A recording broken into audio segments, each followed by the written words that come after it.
Hello, I'm Dan Marr. I'm an attorney here in Nashua, New Hampshire at the law firm of Hamblett Kerrigan, and I've been practicing law here in New Hampshire for about 36 years and about 28 years in Massachusetts. I practice in both states. I'm going to be talking today as to New Hampshire, what happens when you learn that your business partner has been stealing from you. When I say your business partner, could be your fellow shareholder, it could be your co-member of an LLC, limited liability company, or a true partner because you don't have a legal entity, so you're a true partnership. Any of the situations where you have a co-owner of yours stealing from you, we're going to be talking about today.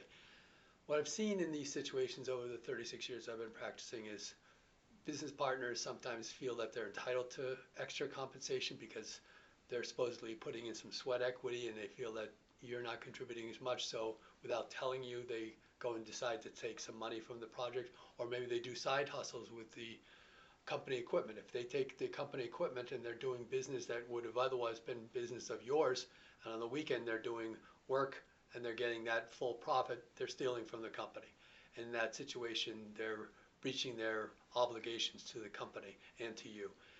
Under New Hampshire law, whether you're a limited liability company, corporation, or other legal entity, generally the premise is that all owners of these closely held companies have a fiduciary duty to each other, which means it's the utmost duty of good faith and fair dealing with each other.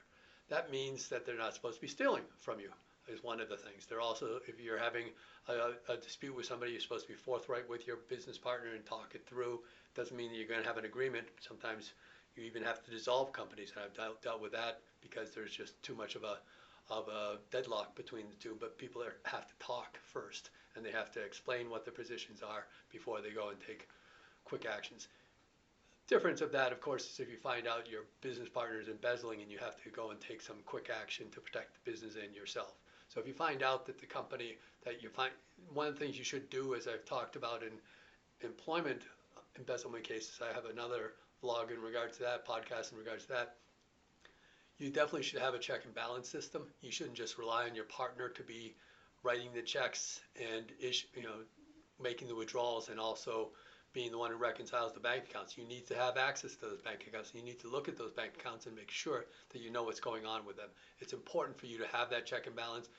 If you trust your fellow member, you're giving them an opportunity when they have difficult times, or if they're even a sociopath, to take advantage of you. So if they don't have the opportunity, then it's less likely to have theft, and therefore less likely to have to deal with these ramifications of after there has been a theft. So first, check your books. Second, when you do find out that there's something going on, you should talk to an attorney. The company attorney can't help you generally. If there was an attorney that helped Jack and Jill create their company together, they're two people that got together for a business, and the LLC operating agreement was prepared by Attorney Smith, or the shareholder agreement. Attorney Smith isn't going to be representing Jack or Jill against the other. He or she can't do that. So in that situation, you get your own attorney, and you're also looking after your own best interests on this matter, because if the person took the money and then they have some, they've used that money up, you want to figure out ways to get that money back. And I've dealt with that in debt collection quite a bit, with a variety of ways to be able to deal with everything from when somebody puts money into a business. There's something called a reverse corporate piercing. You can deal with that issue. There's corporate piercing.